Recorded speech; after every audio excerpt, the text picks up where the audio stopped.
Hello students, welcome back to our YouTube channel ECBSE classes. ये आपके physics का half yearly exam का sample paper है।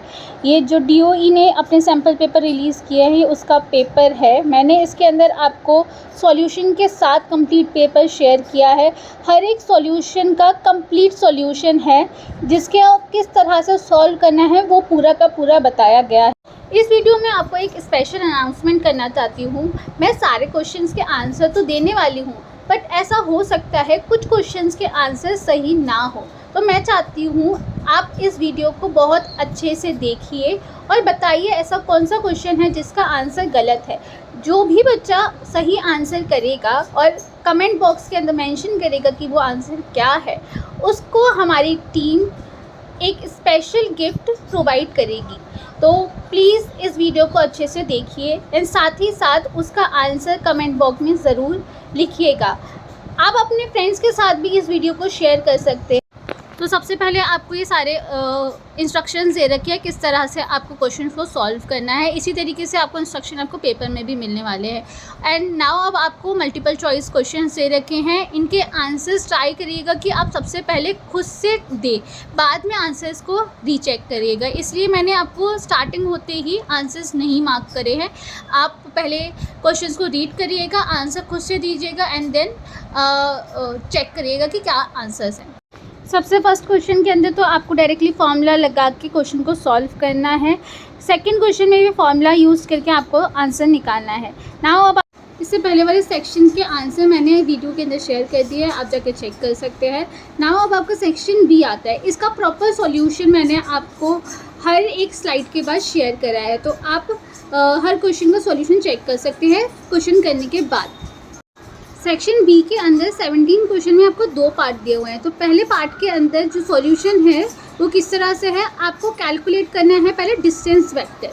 Distance vector के बाद इलेक्ट्रिक फील्ड को फाइंड करना है। अब यहाँ से आपके E1 और E2 आ गया, देन आपको उससे नेट इलेक्ट्रिक फील्ड फाइंड करनी है। नेट इलेक्ट्रिक फील्ड फाइंड करने के बाद आपको जो लास्ट में पार्ट दे रखा है R is greater than D, उसका यूज़ करके आपको इलेक्ट्रिक फील्ड के अंदर चेंज करना है।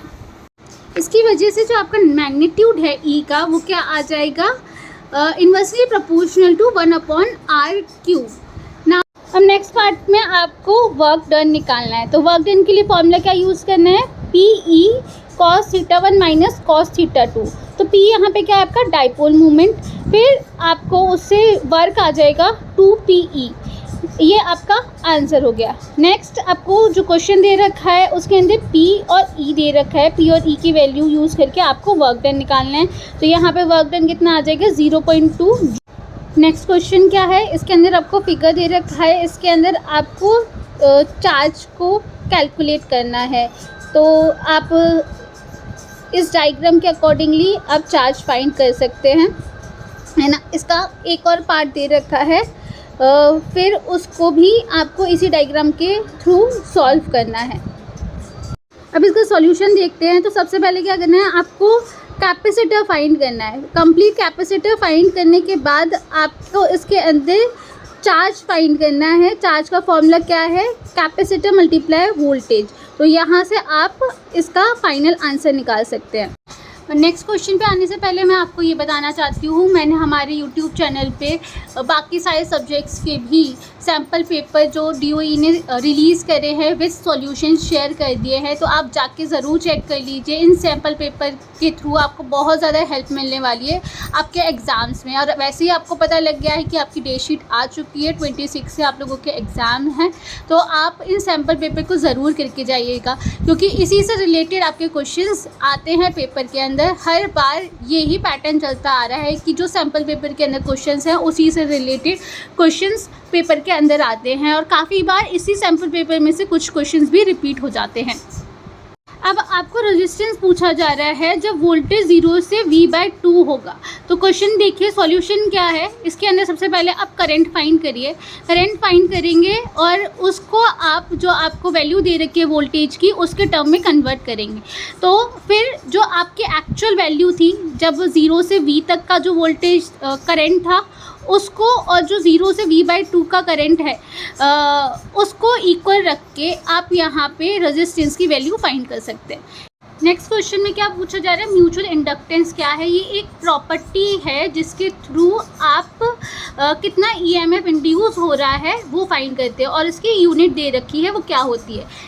नेक्स्ट पार्ट में क्या पूछा जा रहा है, आपको ईएमएफ निकालना है। तो आपको एम की वैल्यू भी दे रखी है और DI/dt की वैल्यू भी रखी है, तो आप फॉर्मूला यूज़ करके आप निकाल सकते हो। नाउ नेक्स्ट क्वेश्चन है, उसके अंदर बोला जा रहा है ray of light incident on the face of prism at the angle minimum deviation, what effect would this have on the angle of minimum deviation। तो क्या होगा, when the prism is immersed in water, जैसे ही prism water के अंदर जाएगा angle of deviation कम हो जाएगा, उसकी वजह से रिफ्रैक्टिव इंडेक्स के अंदर चेंज आएगा और सराउंडिंग मीडियम ज़्यादा छोटा दिखने लगेगा। नेक्स्ट जो पार्ट है उसके अंदर क्या पूछा जा रहा है, इमर्जेंट रे के अंदर क्या चेंज आएगा अलग अलग मीडियम में। अगर आपको N1 और N2 दे रखा है इक्वल तो क्या चेंज आएगा, और अगर N2 N1 से ज़्यादा दे रखा है तो क्या चेंज आएगा।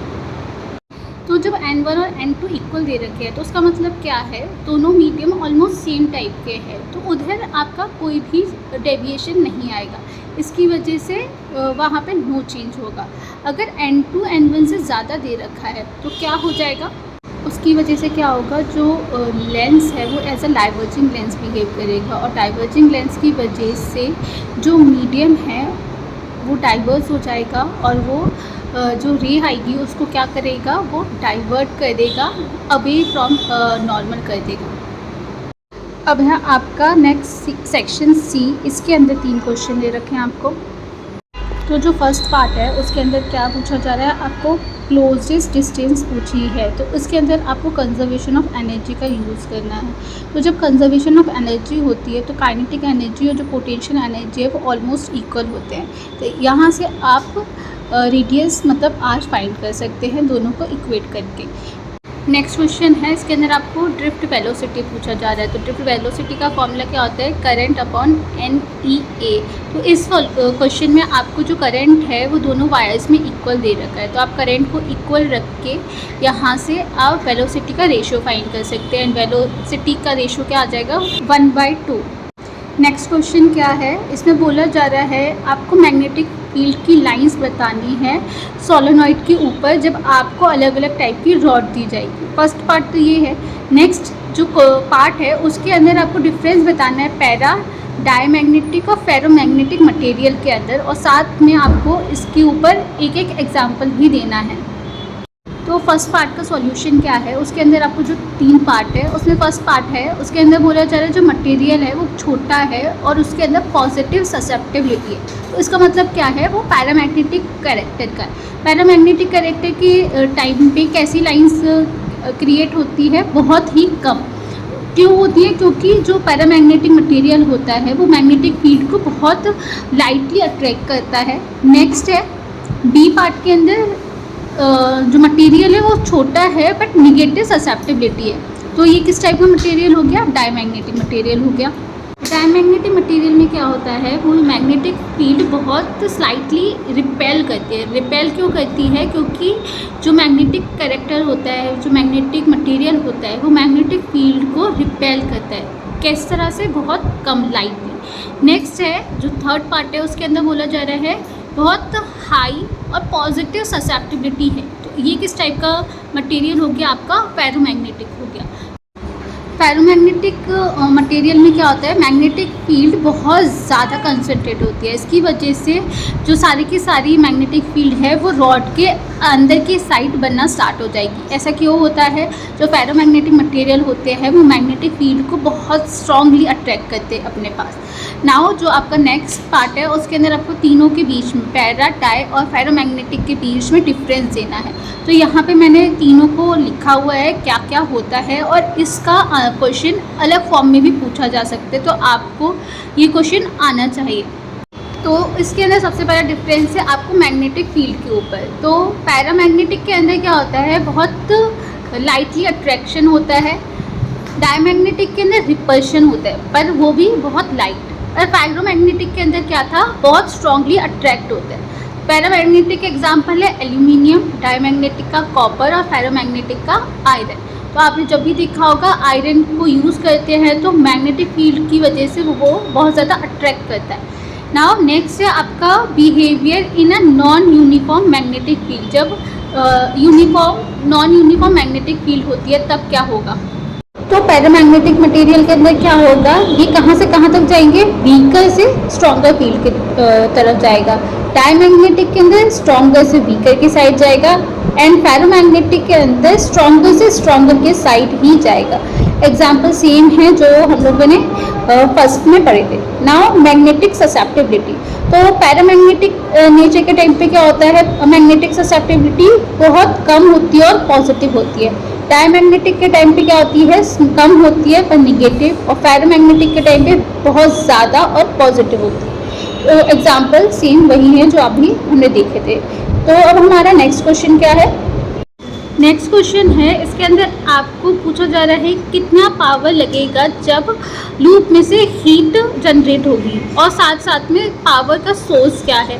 तो मैं जानना चाहती हूँ इस सर फॉर्मूला क्या लगना है। आप सब लोग कमेंट करके बताइए यहाँ पे फॉर्मूला क्या लगेगा। तो क्वेश्चन क्या है, सॉल्यूशन क्या है इसके अंदर। सबसे पहले तो आप ईएमएफ फाइंड करेंगे, ईएमएफ फाइंड करने के बाद करंट फाइंड करेंगे, एंड करंट फाइंड करने के बाद जो पावर का फॉर्मूला है I²R से आप यहाँ पे पावर निकाल लेंगे। और सोर्स ऑफ पावर क्या होगा, यहाँ पे जो एनर्जी स्टोर्ड हुई है मैग्नेटिक फील्ड के अंदर डिक्रीजिंग फील्ड की वजह से, वो यहाँ पे सोर्स ऑफ पावर होगा। नाउ नेक्स्ट क्वेश्चन है, इसके अंदर आपको पहले कैपेसिटिव रेजिस्टेंस निकालना है, उसके बाद इंडिपेंडेंस, एंड उसके थ्रू दोनों का यूज़ करके आप करंट निकालोगे। एंड मेन क्वेश्चन में क्या पूछा जा रहा है, वोल्टेज रेजिस्टर एंड कैपेसिटर के अलोंग। तो आप रेजिस्टर एंड कैपेसिटर के अलोंग फॉर्मूला रख के वोल्टेज निकाल लेंगे। रजिस्टर के अलोंग वोल्टेज क्या होगा, I/R, एंड कैपेसिटर के अलोंग क्या होगा, I इंटू कैपेसिटर जो आया है वो। नेक्स्ट आपको इसके अंदर जो नेक्स्ट पार्ट पूछा था, अलजेब्रिक सम ऑफ वोल्टेज, दोनों का सम बताना है जो आपकी दोनों value. Now next move on to next question. इसके अंदर आपको क्या दे रखा है, आपको बताना है कि ऐसा कौन सा डिवाइस है जो AC वोल्टेज जनरेट करता है, साथ ही साथ उसकी वर्किंग भी बतानी है डायग्राम के साथ में। नेक्स्ट पार्ट में बोला जा रहा है कि एक कॉइल है, उसके ट्रांसफॉर्मर में कितने टर्न्स लगे हैं वो बताया है, और ट्रांसफॉर्मेशन रेशो दे रखा है, साथ ही साथ वोल्टेज भी बता रखा है एंड पावर दे रखा है, और कैलकुलेट करना है नंबर ऑफ टर्न्स, करंट और वोल्टेज। तो 27th क्वेश्चन का सॉल्यूशन, इसके अंदर आपको डिवाइस बताया है, उसकी वर्किंग दे रखी है, डायग्राम आप अपने आप खुद से बनाने का ट्राई कीजिएगा। नेक्स्ट पार्ट के अंदर जो नंबर ऑफ़ टर्न्स निकाले जाएंगे उसके लिए क्या किया जाएगा, ट्रांसफॉर्मेशन रेशो जो दे रखा है वो कितना है 100, और आपको जो नंबर ऑफ़ टर्न्स है वो दे रखे हैं 100 मल्टीप्लाई NP, तो NP कितना है आपको 100। फिर यहाँ से आप नंबर ऑफ़ टर्न्स निकाल देंगे, वो आ जाएगा 1000। नाउ आपको करंट निकालना है, तो करंट के लिए क्या करेंगे, पावर का फॉर्मूला लगाएंगे, V इंटू I, पावर दे रखा है, वोल्टेज दे रखा है, तो करंट निकाल लिया जाएगा। फिर वोल्टेज सेकेंडरी कॉइल पे निकालना है, तो यहाँ पे आप फॉर्मूला यूज़ करके आंसर निकाल देंगे। नाउ 28 क्वेश्चन, इसके अंदर आपको फोकल लेंथ फाइंड करनी है। तो डायरेक्टली इसका सिंपल फॉर्मूला है, वो यूज़ करके आप लोग इसका आंसर निकाल सकते हैं। नाउ मैंने अब यहाँ पे जो सेक्शन D पार्ट है, इसके जो दोनों पार्ट है, इसके आंसर्स आपको शेयर नहीं करे। मैं देखना चाहती हूँ कितने बच्चे इसका आंसर निकाल सकते हैं। जो बच्चे इसका आंसर निकाल लेते हैं कमेंट करिए, कमेंट बॉक्स के अंदर आपका क्या आंसर आया है, आपका आंसर सही है या नहीं है वो मैं आपको कमेंट बॉक्स के अंदर ज़रूर बताऊँगी। तो I am waiting for your answer, please share. Now last question, इसके अंदर आपको इस डायग्राम के अकॉर्डिंगली आंसर देना है। तो इसका आंसर भी मैंने लास्ट में बहुत एक्सप्लेनेशन के थ्रू शेयर करा है, आप उसको रीड कर लीजिए एंड उसी तरीके से आंसर लिख के आइएगा। तो देखते हैं हमारा सॉल्यूशन क्या है। तो ये जो इमेज है उसके अंदर जो आपकी इलेक्ट्रोमैग्नेटिक वेव है वो किस डायरेक्शन में जा रही है, वो Z डायरेक्शन में। तो उसके अकॉर्डिंगली क्या क्या सारी चीज़ें एक्सप्लेन हो रही है। इलेक्ट्रिक फील्ड X एक्सिस पे है, मैग्नेटिक फील्ड Y एक्सिस पे। ये साइनसोइडली दोनों जारी हैं एंड EX और BY दोनों परपेंडिकुलर है एक दूसरे के, और जो डायरेक्शन प्रोपगेशन है उसके भी। तो यहाँ पे आपका ये सारा सॉल्यूशन कंप्लीट होता है। जिसको अगर कोई डाउट है वो शेयर करिए, कमेंट करिए और बताइए कि आपको क्या डाउट था। और अगर आपको सब कुछ समझ में आ गया है तो प्लीज़ लाइक ज़रूर करिएगा हमारी वीडियो को। साथ ही साथ बाकी सारे सब्जेक्ट्स के सैम्पल पेपर के लिए आप हमारे यूट्यूब चैनल को सब्सक्राइब कर लीजिए, और आने वाली वीडियोस में मैं आपको सारे सब्जेक्ट्स के इंपॉर्टेंट क्वेश्चन भी शेयर करने वाली हूँ, और प्रीवियस ईयर का जो हाफ ईयरली एग्ज़ाम का पेपर है वो भी हमारे यूट्यूब चैनल पे आपको जल्द से जल्द मिलने वाला है, जिससे आप अपना पेपर पूरा कम्प्लीटली सॉल्व करके आ सकते हो। Thank you so much.